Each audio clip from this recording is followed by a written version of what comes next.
So before starting, I'll start with extravagance and funny business, because there has been a couple of issues in the translation of my paper. You know, I speak English rather fluently, but I don't translate myself. It would be awful. I have someone who translates, and this time it was complicated. I had two translators for many reasons, but he translated one of the key concepts of the theoretical approach from Méliès to cinema, one concept that you don't know about maybe, because I talked about it a couple of times, but not very much, and it's not very well known. It's a text that he wrote in 1930, and the word, you don't know which context it is, we'll see, is cocasserie. Cocasserie de cinéma ou cocasserie de caméra. He doesn't say de cinéma ou de, but it's obvious. And in French, in English, my first translator translated by funny business, but I didn't like it, I was not sure. So the other one said maybe it's extravagance. So you won't have to complain, because here it will be extravagance, and on my presentation it will be funny business. Except once I succeeded in changing, but the rest is complicated. But it's very interesting, because it's a funny business, it's an extravagance, and I'm glad that this lapsus brings me to bring to your attention the concept of cocasserie du cinéma, which is important. It's a key important thing to understand two things: the relation of Méliès to cinema, and the relationship between Méliès and Christian Metz. But that's true. It won't be transparent here, but I'll explain if you need. Okay, so I lost 2 minutes, I don't count it. I stop because I have to. Okay. I will take as my starting point here my hypothesis to the effect that what Georges Méliès offered his contemporaries, contrary to what one often hears said about the films of the magician from Montreuil, was simply, to a certain but very large extent, the capturing of a stage performance. In other words, the canning of an attraction, originating in a cultural series other than cinema.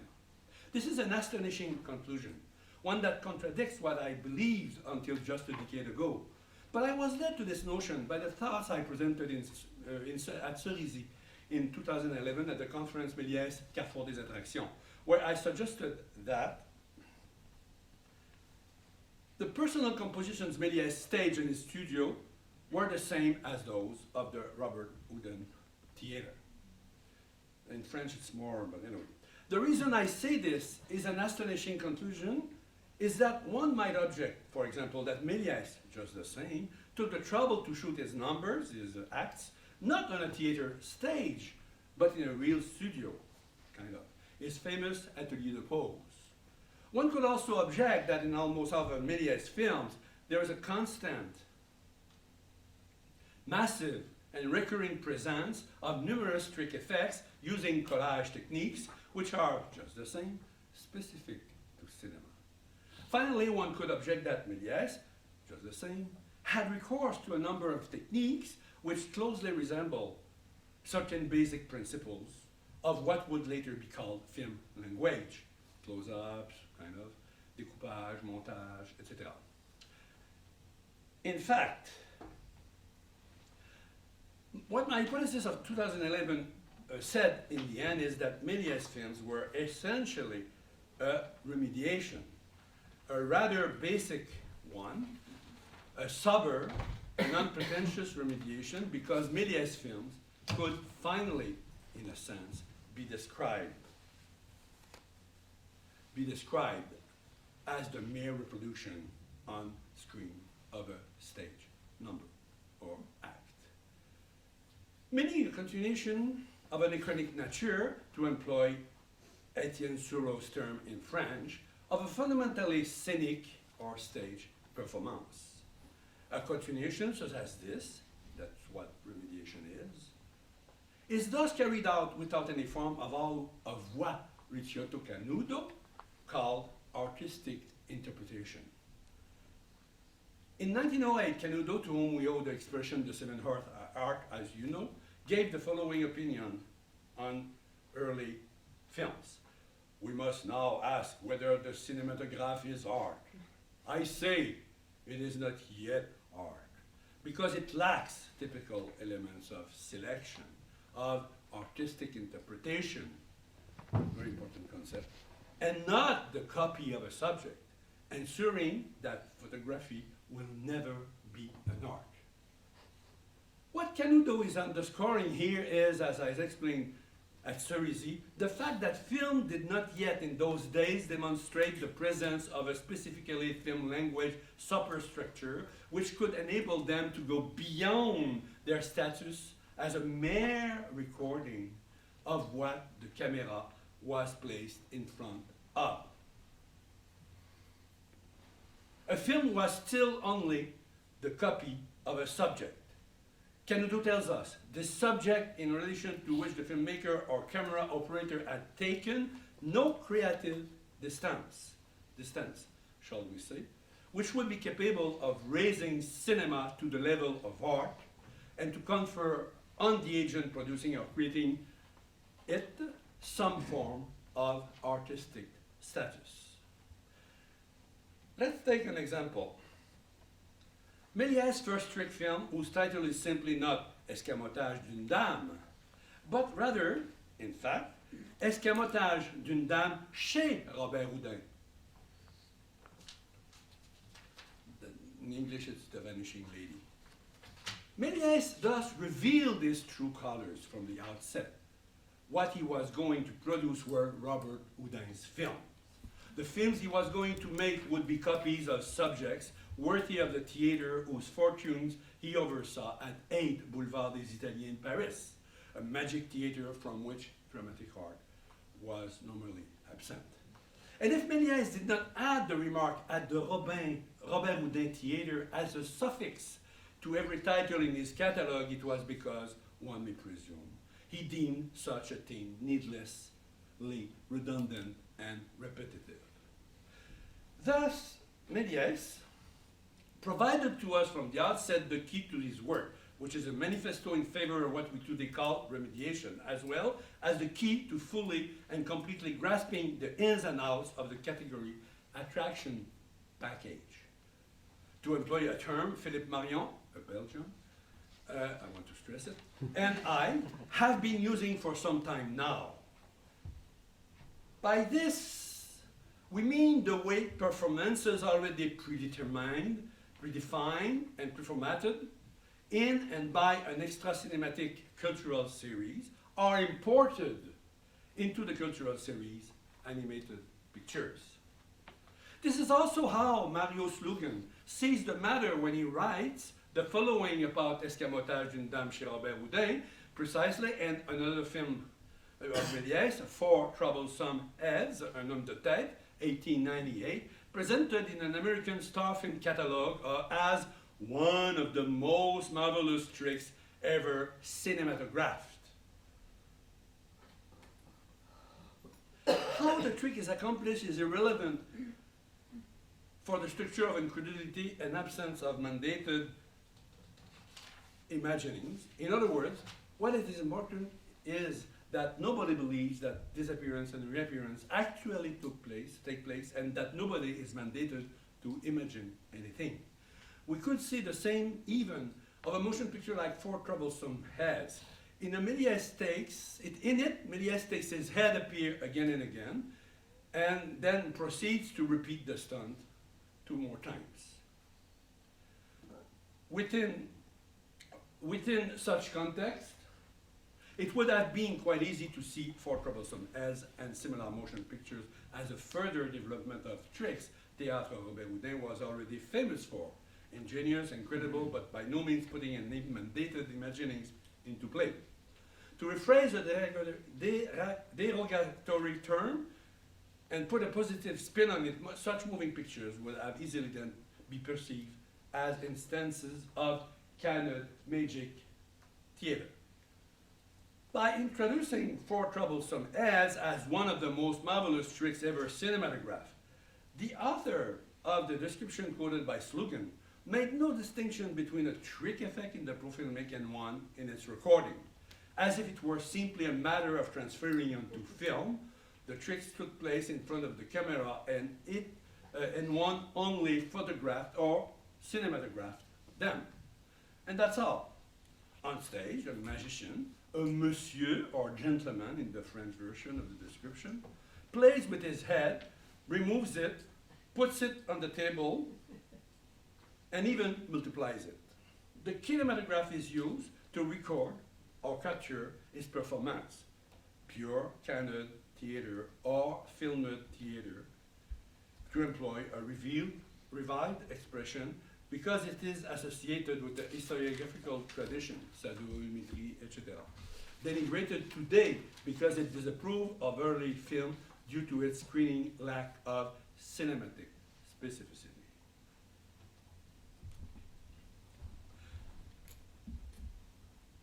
It's worth noting that the English and French description of the film for troublesome head differ considerably from one another in English and in French.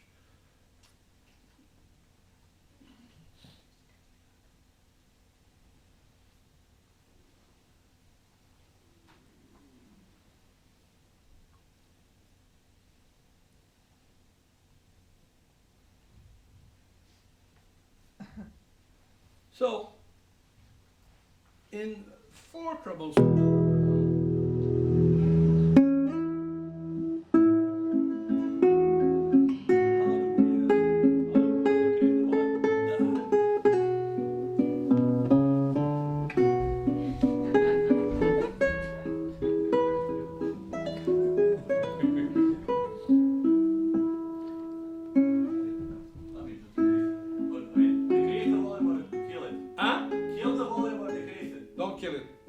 Kill the music. Don't kill it. Okay.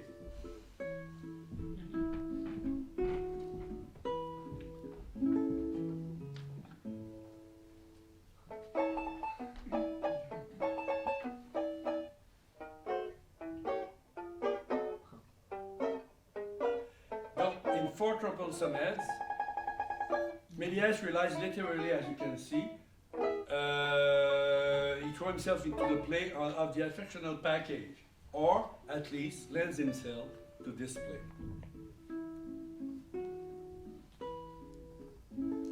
After taking off his head, he places on a table, and one is equipped with another head, as you've seen. The magician gentleman, French English, indicates the spectator is going to go under the table, to show that there is no trickery and thereby prove that the head on the table, grimacing constantly, cannot be that of an accomplice hidden under the table. The English description spells this out. In order to show that there is no illusion about the trick, he crawls under the table upon which is supported his first head. And Méliès, who plays the lead role, as is often the case in his film, as you know, performs the trick the way a magician on stage would do. The seemingly banal gesture of going under the table is not absolutely necessary in a film, unless, as a slogan moreover remarks, it is to give spectators the illusion that what they are watching is a stage trick. The discourse in catalogues of the day describing Méliès films is practically always the same. Slogan recognizes this quite well when he states that film's tricks were advertised and construed as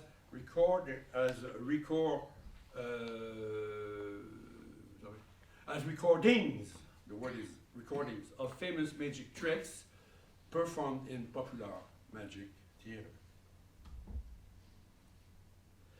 Which is the same as saying that from the outset, Méliès film have the appearances of capturing stage entertainment, making them, to my eyes, attractional package.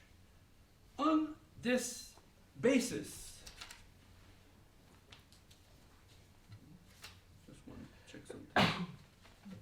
on this basis, it is thus possible to propose that these films demonstrate that the moving pictures camera was employed the same way it was by the Lumières. For example, in each case, the kinematograph was used to record a visual spectacle, whether that of a baby having breakfast or that of a gentleman removing his head. This is what I think, but it is also what Méliès himself thought, I think, if we were to go by his own declarations, to which I will return in a moment. This is also what the detour I'm about to take will show us, to examine the question of the status of these films with respect to the lame but unavoidable dichotomy which divides all films into the great mutually exclusive categories of documentary and fiction. What? Here, there. I would call it an hypothesis of Henry Jenkins, who in Jean-Marc Larue's description has established a clear distinction between media themselves and the delivery technologies for media content. Recorded sound is a medium, CDs, MP3 files, and 8-track cassettes are delivery technologies. For Jenkins, these delivery technologies are the tools used to access the media content. These delivery systems are simply and only technologies which are put in the service of content in order to propagate it, to make it available, audible, visible, consumable, etc. Such a conception appears to me to be a productive way of understanding the attitude of someone such as Méliès in the face of this new technology, the Lumière cinematograph. It is also productive, in my view, for understanding today's new kind of audiovisual production, live or delayed broadcasting of a variety of forms of entertainment, including operas and stage plays today in the cinemas, theater. Such performances on cinema screens of today are not, strictly speaking, films, something clearly indicated by the expression hors film, commonly used in French. Sorry. To describe them, while in English you use expressions like alternative content, cinema event, even when they are not transmitted live, but have had to be put on a base, as we used to say, with a view to their later projection. Although they are projected in cinemas, these hors film productions are not cinema. Even if the appearance of the product appearing on screen in the end could in some respects make it possible to maintain the opposite. I'll come back to this later. These operas of today, in particular those of the Metropolitan Opera of New York, are always publicized as simple broadcasts via satellite of a performance taking place on stage elsewhere in New York, without even mentioning that there is a production team led by an image director armed with an artillery of cameras whose intervention cannot help but result in a slight plasticity of interpretation or aesthetic interpretation of the Canudo. In such cases, the term cinema, the square quotes, are necessary here for all sorts of reasons, some of which are obvious given the highly polysemic nature of the term. The term cinema is clearly used in the sense of delivery technology, to me at least. This is unlike what happens, as we will see in a moment, in the case of a cinema film. Bizarre expression that we have to use today, I'm not the only one. An increasingly common expression. Or, to be more precise, in the case of film coming out of the space which I have suggested, we call institutional cinema. The dominant paradigm in the sphere of cinematic practices before the 1910s in contrast to the kinematography paradigm, which had dominated until then, about which, as I've remarked elsewhere, Méliès was the most typical and illustrative example. What the magician of Montreuil did with his moving picture camera thus consisted in recording a stage production on celluloid with the intention of then using the projection device as a means of delivering said recording. In one of Méliès' theater programs, which probably dates back to 1907, and which is signed G. Ménard, surely a pseudonym used by Méliès, as the initials of the two names tend to indicate, GM, it reads as follows and is unequivocal. The idea came to him, Méliès talking about Méliès at the third person, to use the invention for a very special purpose. He used it to photograph his fantastic theatrical compositions, about Méliès, which allowed him to project them, those productions, simultaneously in countless theaters. What the kinematograph enabled Méliès to do was thus to deliver onto the screen. He had hung on the stage. I repeat, that is important. What the kinematograph enabled Méliès to do was thus to deliver onto the screen he had hung on the stage of his theater, the Théâtre Robert Houdin, a magic sketch, a fairy tableau, a magic act, or some other sketch of the kind, of which the spectator could have expected to see the hard copy on the stage of the same theater at the same place. In fact, before scattering his works to the wind, by sending them around the world to anyone who wanted to buy them, and making them deliver, them who bought the films, to deliver in one sense of the world, it was first and foremost to show them in his own theater, to deliver them in another sense of the word, that Méliès produced his animated pictures. As Jacques Maltais said, Méliès conceived his films primarily for screening in his theater-like magic sketches. Their characters were kinematographed in such a way that when projected into the screen at the level of the stage curtain, they were, for the audience of the Robert Houdin Theater, similar in size to the actors who performed in flesh and blood on the stage. What counted for Méliès, from this perspective of delivery he adopted, was that the stage of his studio for taking images be the counterpart, the mirror of the stage of his theater, and that the floor of one matched the floor of the other. Méliès, moreover, said to himself when he remarked that the floor of his studio in Montreuil-sous-Bois was constructed exactly like a theater stage, or when he let it to be understood under the cover of his alias Ménard that this studio was in fact itself a theater, no less. A spatial theater, of course, but a theater just the same.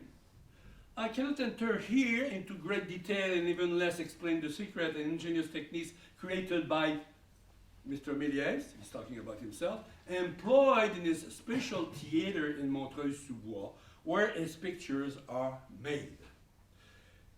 It must also be said that it was for want of being able to do things differently that Méliès did not shoot his sketches directly on the Robert Houdin theater stage, and that it was by default that he had to, in order to record them, make do with this atelier de pose, which was the studio at Montreuil-sous-Bois. He states it clearly: the absence of daylight in the theaters, the impossibility of appropriately light the stage and scenery in a regular and continuous manner, the very specific gesture of a cinematographic views, highly different from theatrical gesture, are all causes, Méliès say, that make filming impossible, or almost in these conditions. End of quote. It is why the floorboards on which the actors in the film, such as Le Beau Turc, the terrible Turkish executioner, star film 1904, for example, moved about in Montreuil-sous-Bois in the suburbs of Paris, where in a sense, in continuity with the floorboards of the Robert Houdin Theatre, which was located in Paris itself, on Boulevard des Italiens, and why the two floors matched one another. At the left, a photograph from the Bureau Turc, terrible Turkish executioner, with the studio floor plainly visible. At the right, the stage of the Robert Houdin Theatre and its floor. Let us look precisely at this picture, the terrible Turkish executioner, 1904, which will provide an excellent example of the topics I am discussing. What is exactly its storyline of that film? Barely several minutes in length and consisting of a single tableau. Most of you know it already. Here's what the essai de reconstitution du catalogue français de la Star Film says. In Constantinople, an executioner is stacked with decapitating 4 convicts, but the heads rejoin the bodies of the victims who come back to life. I'll follow the action. Sorry, in the morning it's not easy, but may the head come back to the bodies. It will come back in a minute.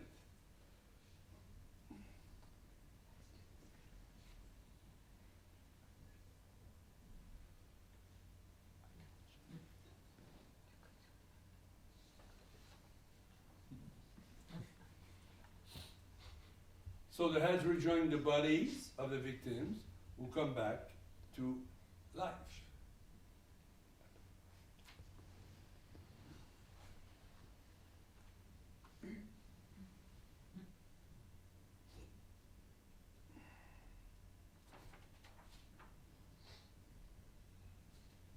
The victims take revenge on the executioner.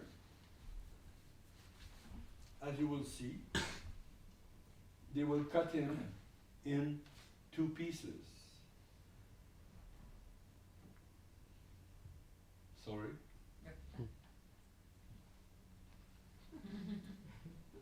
But he succeeds in patching the 2 pieces back together, editing, and takes off after them in pursuit.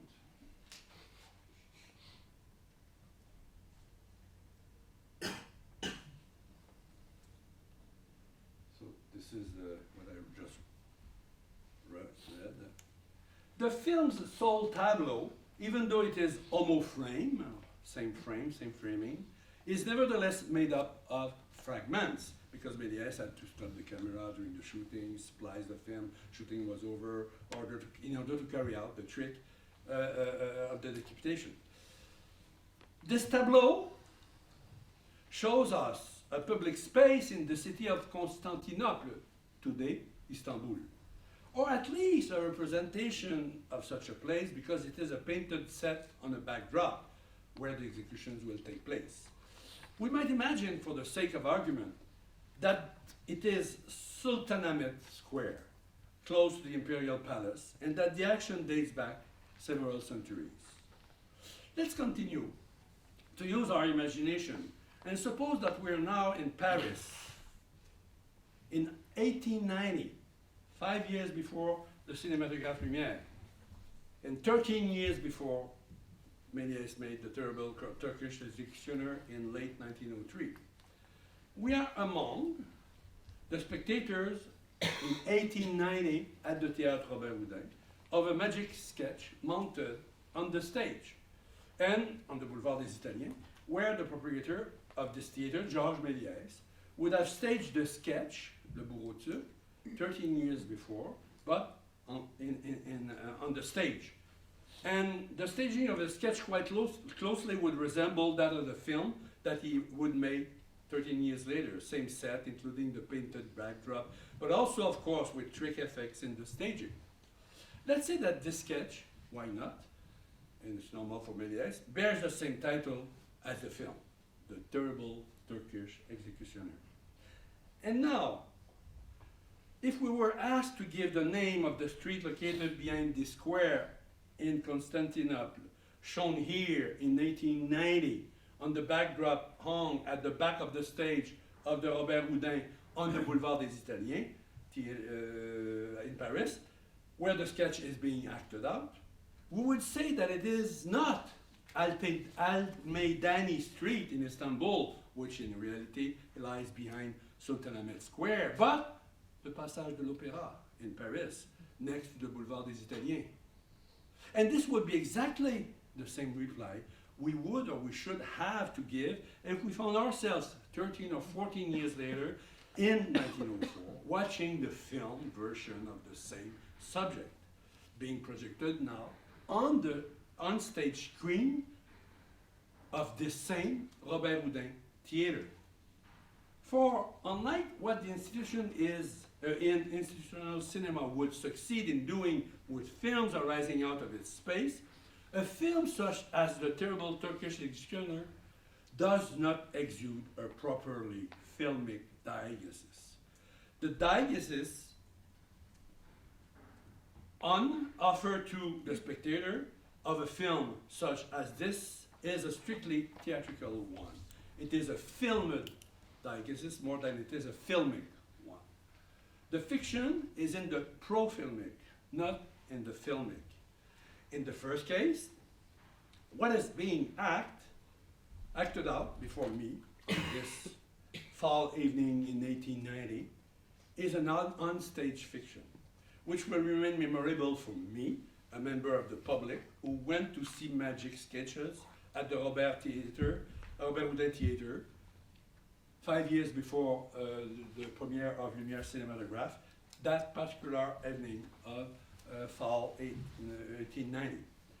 In the second case, when we are now in 1904, what I see still at the same Robert Houdin Theater, where I have gone to see moving pictures, is a studio fiction recorded on film.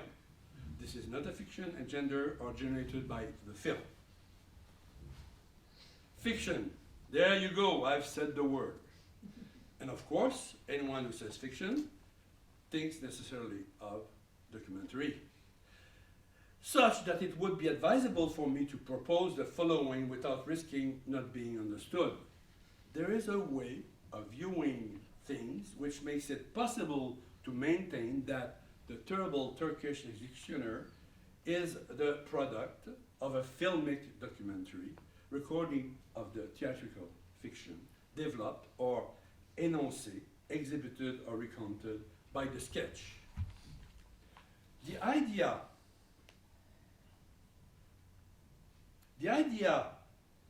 behind this film is, of course, to show us a fiction. Not a cinematic fiction, however, but rather a theatrical fiction, in that the street we presume to be located behind the painted backdrop of the public square in Constantinople is not a Turkish street, but rather a street in Paris. While watching in a movie theater a film such as Casablanca,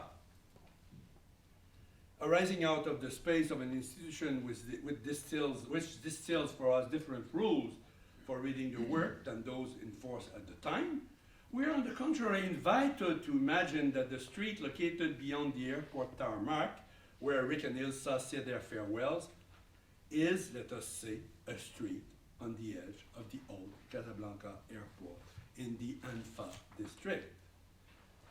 And not, for example, Barnum Boulevard, which runs along the Warner Brothers studios in California, where most of the film, almost the entire film was shot. Nor, of course, it is the street behind the movie theater where we're watching the film. Name Richard? Because you're getting on that plane.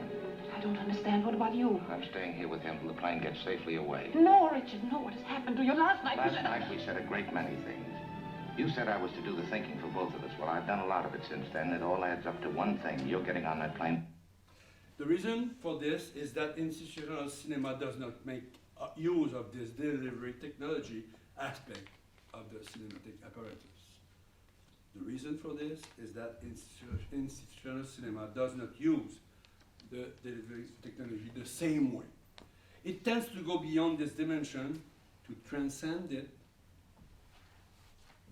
And as Philippe Marion and I said, I've suggested with respect to the classic fiction film, the reading Philippe and I, who talked, the reading we're called upon to make while a film such as this is being projected neutralizes the archival aspect of the mere shooting of the actors' performances, which are time-stamped or time-stampable, but which lose their time-stamp moorings. It is somewhat as if the filmic material was transfigured, and there remain the effects of a procedure of surpassing, transcending, or affable.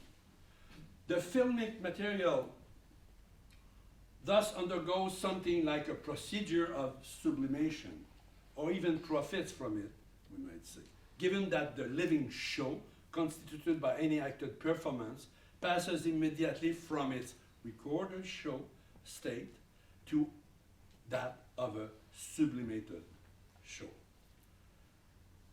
To return to Méliès, we must thus acknowledge that his films are in a sense transparent works, very important, transparent énoncés, in fact. The cinematic mediation on which is founded Méliès' remediation is such that it remains, as mediation, entirely imperceptible for and by the spectator. Méliès operates in such a way as to give spectator the sense that what is shown, what is depicted, is present alongside them. What spectators in the Robert Houdin Theater saw when they watched a Méliès picture showing a stage number, they saw not in a mediate way, but rather in a kind of immediate way.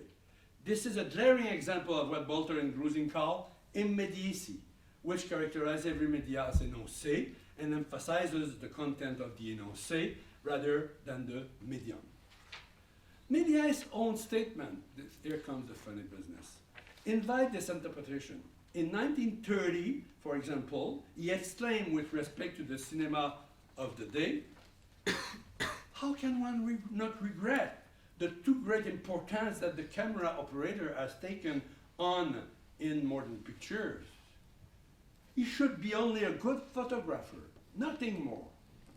Wanting to demonstrate his mastery as an operator, he strived to take his pictures in the most baroque and implausible positions. Do people not see that all this extravagance, or funny business, cocasserie, only has the effect of removing any natural quality from the action unfolding and of drawing attention to the photographer, who should remain anonymous, transparent. Transparency, oh, it's there, sorry.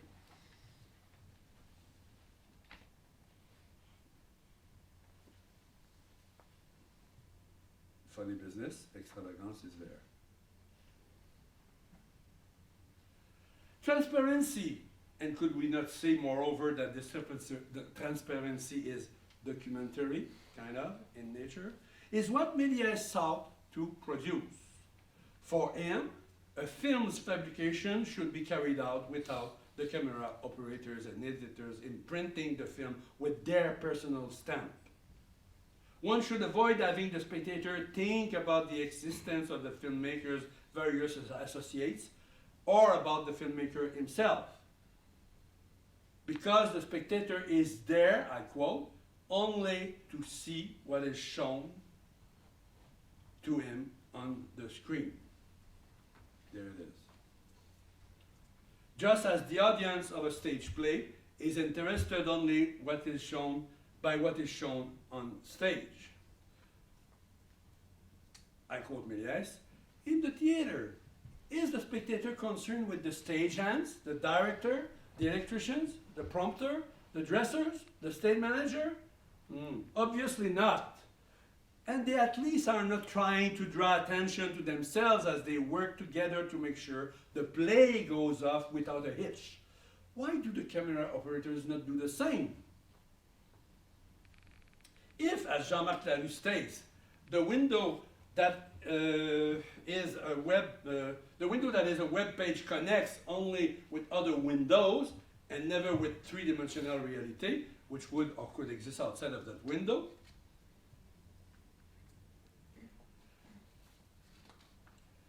The window that is the projection screen at the Robert Houdin Theatre opens for its part onto the theatre. It is as if in this screen, on which screen in front of on the stage of Robert Houdin, on which transparent énoncés are projected, it is as if this screen was itself transparent.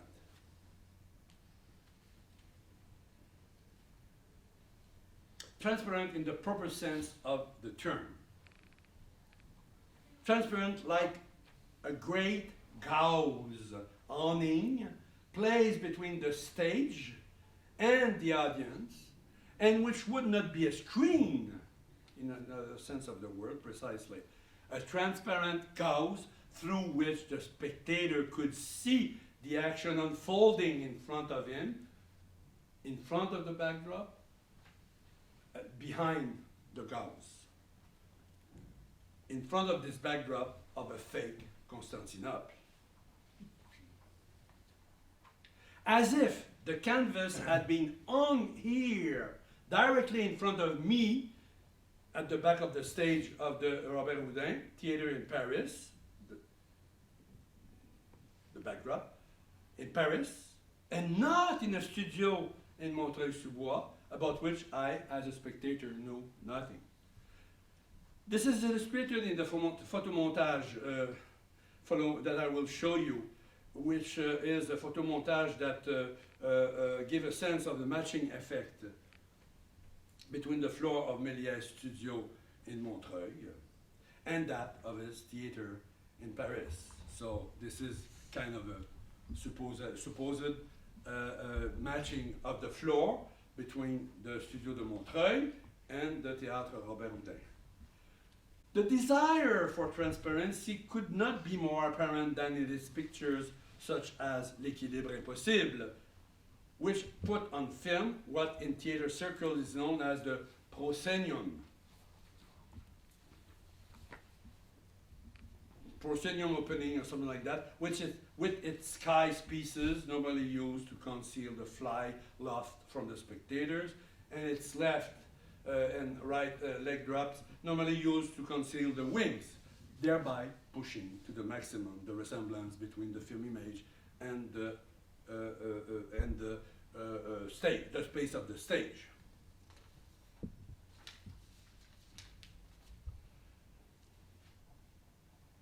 The metaphor of the transparent gauze awning appears to me to be appropriate for what I have just outlined, because it supposes a one-directional chain of communication between the spectators watching, the watchers, and the actors on view, the watched.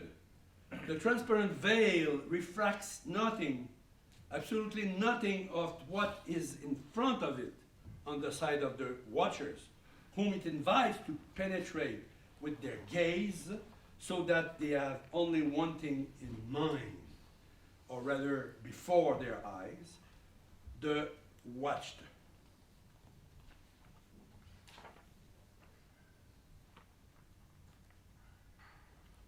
Sorry, I'm late on this. Am I late to something? No, I'm not late. It's okay. And so they give themselves up to only one thing. Observing through this gauze the actions taking place before them, beyond the transparent awning placed between watchers and watched. To arrive at this result, where reflexivity yields to transitivity, it is necessary from the start that the camera be used as a mere tool for recording the actions taking place before it. In other words, that it make a record of these actions by registering them on the recording surface, the silver gelatin film strip. And for this to happen, one must privilege what we might call the 0 degree of film style, avoiding like the plague all forms of extravagance or funny business. Because extravagance with the camera lies on the side of enunciation, of showing. One must avoid also any specifically cinematic artistic interpretation in order to produce, in order to produce an énoncé with the appearance of a document, almost said a documentary, of the movements of on stage, taking place before the camera. These can be replete with extravagance, theatrical extravagance, of course, with, into the bargain, should the work be merciful. Various artistic elements deriving from a visual interpretation of a theatrical or stage nature, the only hitch to the rule being the regular use of homoframe splices that accompany all the trick effects from the suspension of filming, which are present throughout Méliès views, but that the magician from Montreuil strives to make, rightly so, invisible. We've seen that for Méliès, I quote, the camera operator should be only a good photographer who should remain anonymous and avoid imprinting the film with their personal stamp. The reason was quite simple. What should interest the spectator is not the personality of an associate, to talk like Méliès, or an associate of the film director, or the film director himself, but the action. The film must thus remain anonymous, and the enunciation anonymous also. And especially, one should not forget that, as Méliès remarked a moment ago, his credo was that the spectator is there only to see what is shown to him on the screen.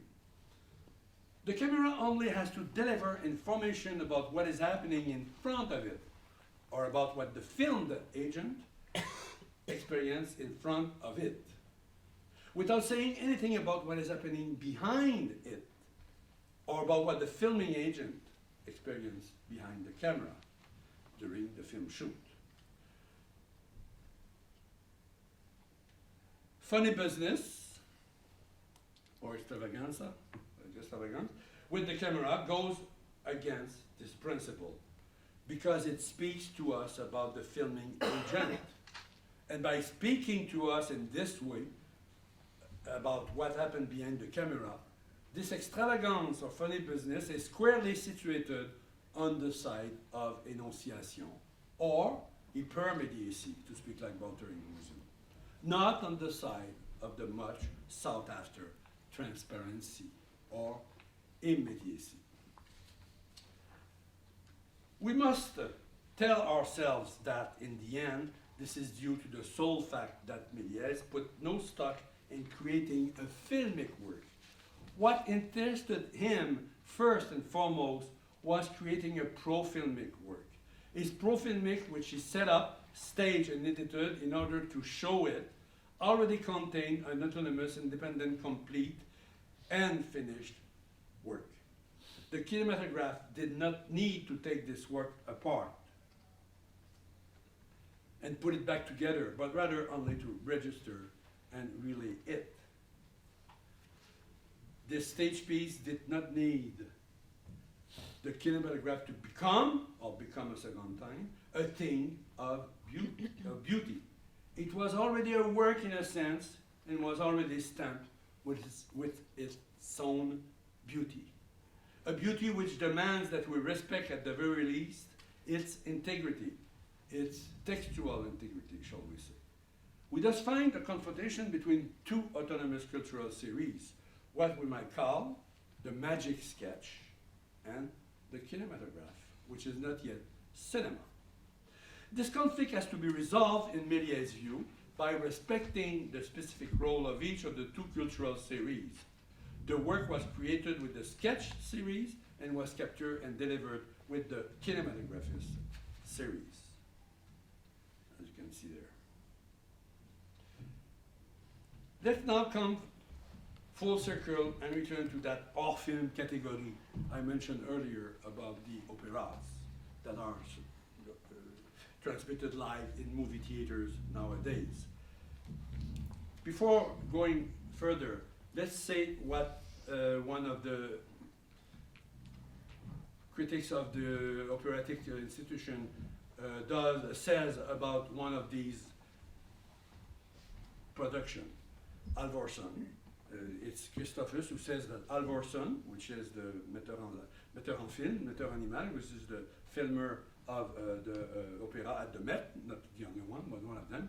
Alvorson was found to be a bit subdued in the nervousness of his editing, but not in his excessive taste of low-angle shots and pointless, irritating filmic gestures. This is the kind of critics that the commentators from the operatic institution can say about these productions. It must be pointed out that the remediation, such as the operas of the Metropolitan Opera, as an example, give rise to defiance towards cinema on the part of some critics working within the institution opera. This attitude, as we shall see, is perfectly comparable to that of Méliès with respect to films of the 1920s.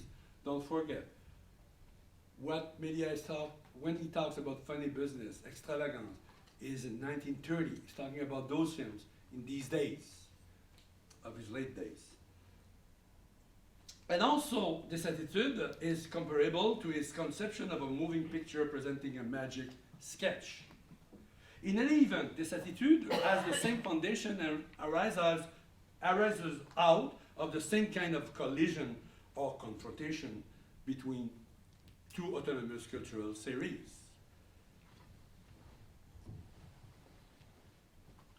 In the case at hand, the confrontation is between the series opera and the series cinema.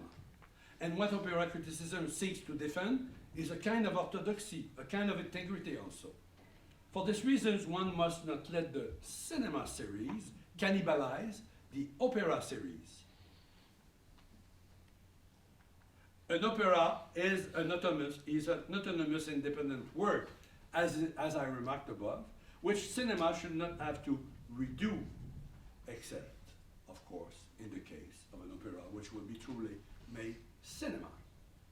Such as, for example, Ingmar Bergman's The Magic Flute in 1975, whose remediation is more complex than merely delivering or transmitting or even cine-transmitting an opera.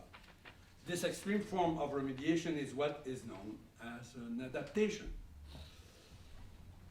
Because any particular opera I go to see at the cinema is a complete and self-sufficient work, I have a right to expect that its cine transmission will be the product of a mere relay, and that it will be an almost perfect replica of the original opera, the same as the one being acted out a few hundred or thousand kilometers away on the stage of the Lincoln Center in Manhattan, while I sit in a movie theater.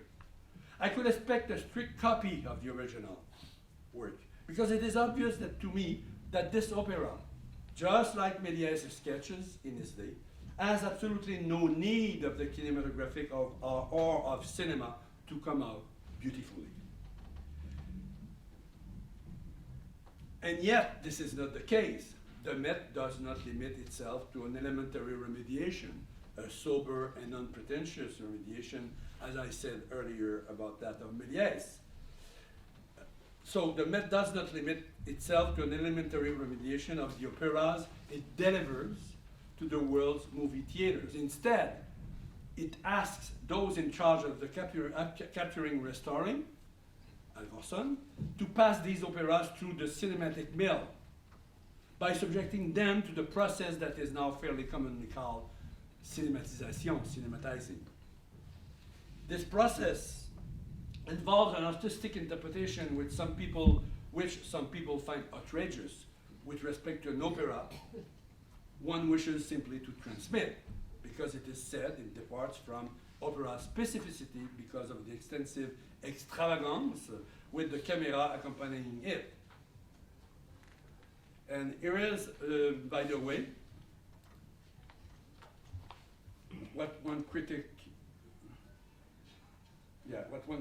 has opined on the matter. The spectators, that's the same us, The spectators in a movie theater are privileged, you say. Not necessarily because they are held off stage by the work of Gary Alvorson, who takes himself for a virtuoso and has outdone himself in his interference in the show through hysterical editing, in some cases with 1 second shot. What extravagance. Fidgety tracking shot and impossible low angle shots, funny business, of people's boots, for example.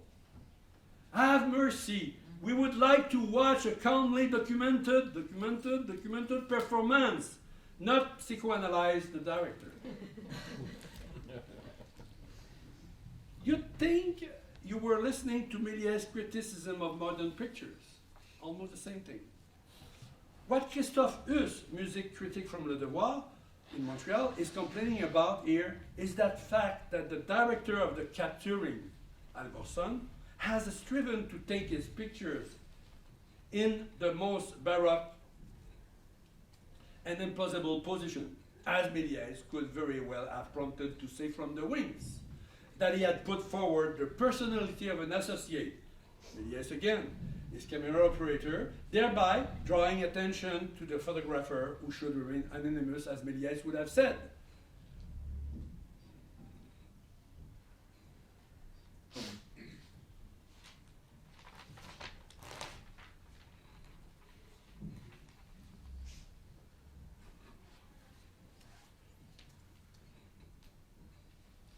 Sorry. For us, as for Méliès, back in the day, the putter into images should not do too much. He or she should remain a mere witness, and above all, not take him or herself for a film director, projecting his or her ego into, onto, or between the images. In short, they should be content with transmitting documentarily, if I may say so, the fiction which the opera itself expresses. Huss states this clearly. I repeat what he said, these broadcasts do not need a virtuoso and agitated filmmaker, but merely a witness of the theater action. We thus find, 100 years apart, Christophe Huss for the opera and Georges Méliès for the magic sketch engaged in the same battle. When it is a matter of relaying a stage production by means of a reproduction medium, each man comes down on the side of the greatest transparency of énoncés écraniques as possible, in the name of respect for the work in question. Each is opposed to putting such works through the mill of cinema, cinématisation, cinematizing, and reject the superimposition of an artistic interpretation, Keynote, through the cinema. Because cinema, or the kinematograph, should merely relay these works without extravagance by the camera, which diverts the spectator's attention from what really counts, what the original work shows and what it tells precisely. And this should be done in a style as close as possible to the style of the original. In its passage from the opera house to the movie theater, the opera is cinematized. It becomes something different than the one on the stage at the Metropolitan Opera in New York.